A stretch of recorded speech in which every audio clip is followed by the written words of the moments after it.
So, Steve Scalise might not have known that he was going to a white nationalist organization. He might not have known that the former imperial wizard and the head of that organization wasn't a white supremacist. Now, he might have just gone there for humanitarian actions, and he might have just gone there because he wanted people to see him.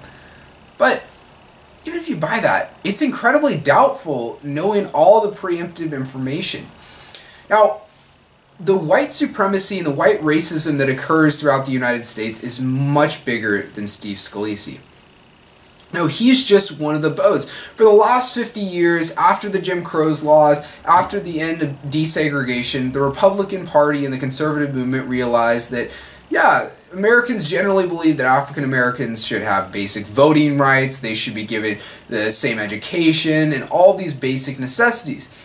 But there was still strong racism within the South especially, and these Republicans have used it to get the votes. Whether it be through gerrymandering districts, through having campaign financing from these Ku Klux Klan members, all of this together has allowed, white nationalism and white pride to still get through to the Republican Party because they're being funded by them, and the facts really show it when you see the amount of money that even with the Democrats in power, we can see the shift of money and the finances that occurs. So I'm gonna give you guys a very intriguing stat that I just found.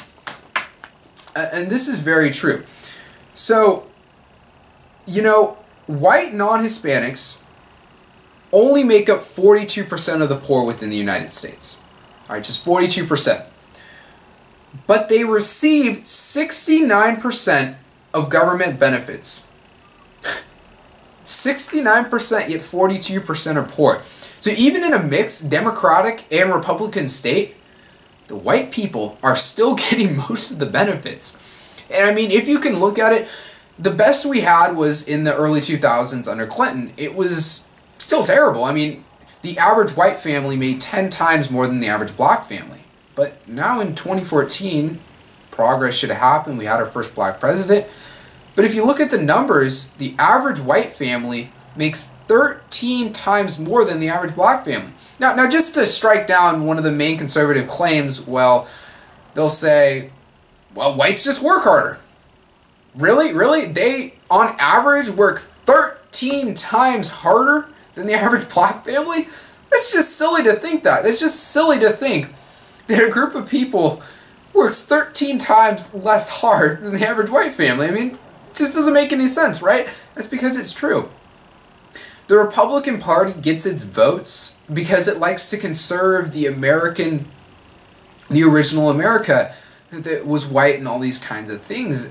This is very bad for America, but it's very true, and it's very interesting for everyone to know. So when people say that the race movement and the race issues throughout the United States are gone, look to the statistics I've given you. The facts show quite the opposite than what the Republicans and the conservative movement and even some liberals are telling you. So to continue to fight against it and continue to go for fair rights, ways to do this.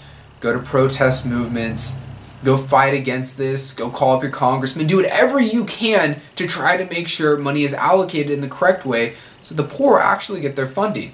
So thank you guys. Like, comment, and subscribe. Bye.